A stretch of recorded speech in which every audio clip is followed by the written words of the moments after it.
and then everybody will have their relaxation uh means after we are done. So I'm just gonna share my screen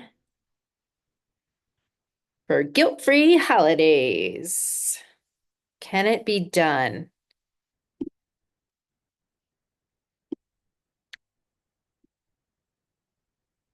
All right. Hopefully you can see my screen here. Um, so a lot of times and really I always ask the question of my clients, what would you like the outcome to be? One Thanksgiving, I was working with a particular client and she wanted to lose weight even through the holiday season. So we created a plan for her that would allow her to continue to lose weight, yet still enjoy her holidays. And I posted her macros on Facebook along with what she was choosing to eat. And I got so much flack for that. People were like, it's just one day. And 100%, of course, that is true. But if a client tells me that they want to still continue to lose weight through the holidays, guess what? I'm going to honor their requests and I'm going to help them uh, get to their goal one way or another. So that is 100% a personal choice. There is no right or wrong. It's your plan, not my plan, and nobody else's plan. So I'll start with that. You can 100% enjoy your holidays and reach your goals. So I will second my statement of the evening by saying that. So, what do I want to cover tonight? Just talk about the challenges of holiday eating because it is a time that we can experience an overabundance of abnormal structure or abnormal routines, and it can present challenges to us if we aren't thinking about it or if we're being influenced by the people around us. Um, a lot of your friends and family don't like it when you have health goals and it makes them feel like they're doing something wrong, that they should be doing what you're trying to do. And that's totally not the case.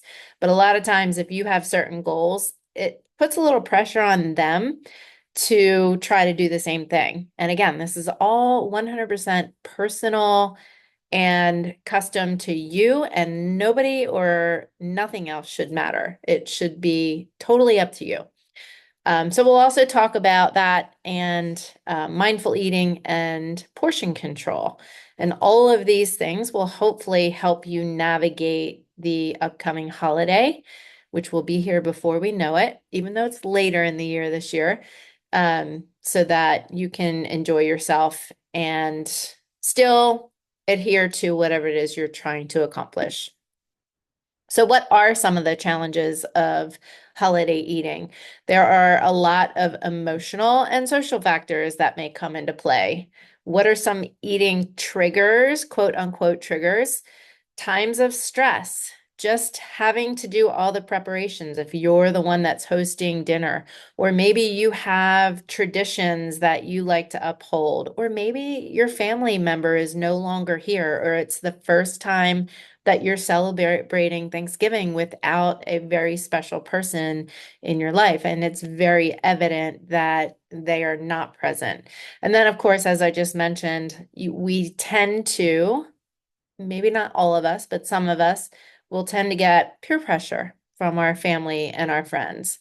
And then, of course, the necessity of wearing your stretchy pants, right? I think that's something that we commonly hear or see before a large dinner. And it really seems like Thanksgiving is the one, right? Because there are traditionally, as far as the American tradition is concerned, there are lots of different foods, but very much the same across the households that celebrate Thanksgiving. And unfortunately, they do tend to be carby, starchy. those types of foods. So how do you manage that without necessarily going overboard? So just some of the challenges that we can face. Practical strategies for mindful eating. So before you're sitting down to that big, huge meal, there might be appetizers all around you. You might be having some drinks on an empty stomach. You might have just gotten up from the breakfast table. It really depends on your tradition and when you actually sit down to have that Thanksgiving meal. But really think about your hunger cues. Are you ready for that next meal?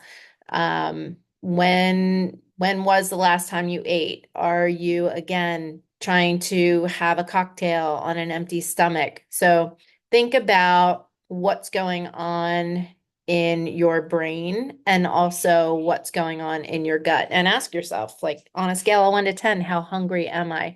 Am I just eating because it's time to eat, or am I really hungry? And then just allow yourself to slow down. I remember I was doing a nutrition challenge one time, and we actually had to put our fork down in between each bite and actually sense all of the things, all of the flavor bombs, and look at the food, feel the texture. So really try to slow down and savor each bite that you're having instead of inhaling your food, which I swear I never did until I had kids. Soon as you had those kids, the only way you were going to have that warm meal is if you sat down and you scarfed your meal up first while they were all still eating. So just remembering and reminding yourself to slow down and really truly savor each bite. Let yourself feel all of the sensations. And then just be present. Put your phone away during your mealtime. Chances are, unless you're a teenager or college student, you're not going to have your phone at the dinner table, but it might be a good precedent to have a little basket at the counter or whatever, and everybody just dump your phones in there so that you really can enjoy the moment, because really, what is Thanksgiving all about? It's about gratitude. It's about spending time with family and friends, and not so much about anything else, really. So allow yourself to be present and remove distractions, and that will for sure help you to slow down and savor each bite as well. Mastering portion control. That's always challenging. I love to use lunch plates much more than a big traditional dinner plate. Why? Because it makes you look like, or it makes it appear as if your plate is full, right? But the plate's probably maybe a quarter to a third size less than a traditional dinner plate. And when you think about your plate, you want to attempt to have, especially at Thanksgiving, because there tends to be like a plethora of food, at least in my family, all kinds of things to choose from.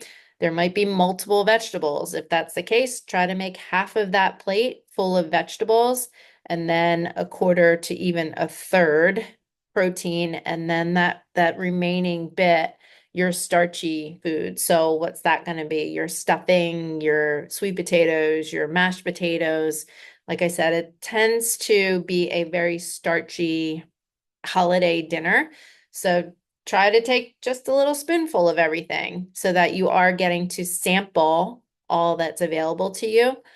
And then if you're thinking about going for seconds, again, just ask yourself, what is my hunger level right now? Because it does take 20 minutes from your stomach to reach your brain to say, hey, I'm good. I don't really need any more food.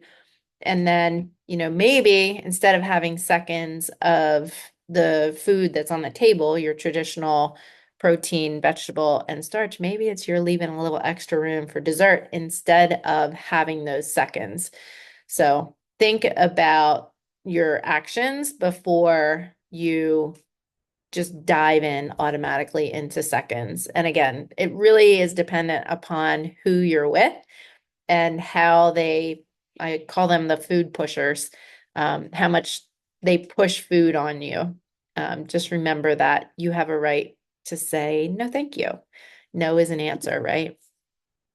So that leads me to the next scenario, and that is navigating your family, friends, and your social setting. So a really simple thing to do before you even reach the home or people are coming into your home, just let them know that you have goals that you're trying to achieve and that you may not be doing the things that you normally have done in the past when it comes to this particular holiday. And I would phrase it as more of a health goal than a weight loss or a fat goal, because it doesn't matter what you think. Everybody tends to have an opinion, especially if they are family members, right? Oh, you don't need to lose weight. You're just fine. Well, you might think that way, but I don't feel good where I am right now. So I'm trying to accomplish X, Y, or Z, whatever that might be. But I think it's easier before you head into a situation to have that communication up front before you get together and let them know, hey, this is what I'm trying to accomplish. If it's at somebody else's house and you feel like you have absolutely no control, well, generally everybody has turkey for Thanksgiving. So, at least you can get your protein. If you want to try to savor some of the fat for another dish, try to stay closer to eating the white meat versus the dark meat. The white meat, while it might be a little bit drier depending on who cooks the turkey, is going to have definitely more protein and less fat than the darker meat. And same goes for any kind of bird, really. Um, and then look at the table and assess what it is that you really want to try. If there's something that you don't want, don't take it. Don't feel obligated to take it. Um, I remember just thinking about little kids sitting at the table, and as a mom or parent, you're probably putting the food on the plate for them. And I just remember looking over at my kids, seeing them push certain things around. So instead of trying to do that, just don't take it if the plate is going around and it's not your thing.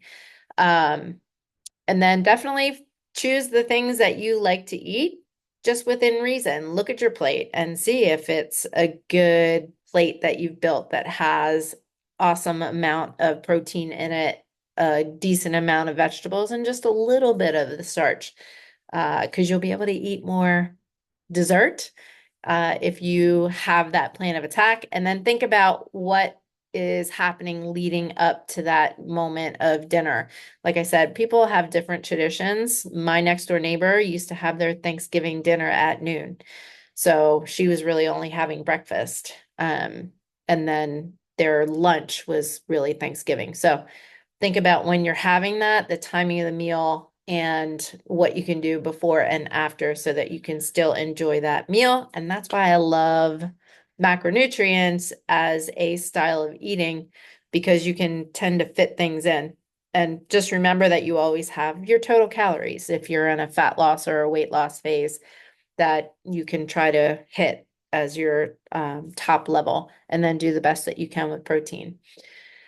As always, you can offer to bring something that you know fits into your plan that you will like and that won't necessarily offend the person that's hosting dinner. So even if they don't ask you to bring something, you can feel free to offer it. And if they're the type of person that doesn't like people to bring dishes, you can just say, hey, I'm bringing, don't even ask, just say, I'm bringing such and such to the dinner. I appreciate you hosting, but I would like to contribute. So there's nothing wrong with doing that as well. And putting it all together, just know that the holidays are all about balance, and you should be able to enjoy yourself as long as you are sticking towards the goal for yourself, right? Whatever that looks like for you, know that that's your choice. You can have dessert, you can have carbohydrates. Try to be reasonable. Instead of focusing on the things that you think that you can't have, focus on the things that you are supposed to be doing at this time, which is really enjoying your family and friends. Oh, let's see. I have a question here. Silken tofu chocolate cream pie to bring for dessert. No one will know it's healthier. That's hilarious. Do you have a recipe for that? I think if you have a recipe, you should post it in the Facebook group. That would be awesome. Thanks for that. But again, it's all about a mindset shift. And again, that's why I also like using macronutrients to really plan my meals out because while I may have a protein, carbohydrate, and a fat goal at any particular time, if it's a special occasion, I know that there is nothing that's off limits unless I tell myself that, right? Like, I'm not going to have this for this particular reason, or I'm going to have dessert, so I'm not going to have a big pile of mashed potatoes with gravy. So just figuring out how to manage your calories, your macronutrients, I think is really helpful because there really should be nothing that's taboo. And then just remember, the whole point of Thanksgiving is really getting together to celebrate the holiday, to be grateful, and to be with your family and friends. So think about those types of things instead of, oh, I can't have that. What is the one? It's like a sweet potato casserole that's like loaded with marshmallows and brown sugar. That's like that hurts my teeth just thinking about it, but some people love that and they have it once a year. So freaking have it. Just have a little bit or don't have something else so that you can have that. It's a little balancing game on your plate. And most importantly, you have the power to choose over what you're doing. And nobody really should have an influence over that. I think it's really helpful to have a idea in your head of how things could potentially go when you are facing I say facing, it sounds like a sentence. When you are planning to eat with your family, because a lot of times families do have certain traditions and they may not always be healthy. And I think that's where if you bring something healthy, it's really helpful. I know the first Thanksgiving that I was here, maybe it was the second because that was COVID. I went to my cousin's in San Juan Capistrano, and I know that they were going to have a traditional thing, and I made sweet potatoes in my Instant Pot. And my cousin isn't a fan of sweet potatoes, but I knew my kids would like them, and my cousin's wife would like them, and I knew I would like them. And honestly, they were a hit. There was no butter in them. It was literally, I don't know what the Instant Pot does. Maybe it's because it's at such a high heat. I don't know, but it was literally just cinnamon and rosemary that went into the sweet potatoes, and they were a huge hit. They were so good. So always offer to bring something. Think about it. What are the emotional benefits of putting yourself first? And also, to second that, what are then the physical benefits of putting yourself first? And then what is the benefit of caving in and allowing others to dictate what it is that you're supposed to be doing? Always choose yourself. If you need to have that conversation ahead of time, that really is the best time to have it before there could be any hurt feelings whatsoever. Instead of avoiding the conversation, have the conversation ahead of time and just let your family or friends or who your host, or if you're the one that's having the dinner and you've always had certain things beforehand, but you're trying something new this year, just let them know what you're doing. And they can, decide that they're not happy with that and not come, or they can decide, hey, I'm going to have an open mind and I'm going to check this out. And I might actually really like it. So just remember that you matter and don't cave in to what has always been done in the past if you don't want to. If you want to, by all means, then do it. All right, so I'm just going to open it up to the floor for those of you that are on Zoom to talk about what are some of the holiday roadblocks you've experienced in the past, how you've handled them. Do you know you have an unpleasant situation in the upcoming months revolving around getting together with family and friends? Some people dread the holidays because they really don't enjoy being around their family, but they know they have to be. So, does anybody want to take themselves off mute and share?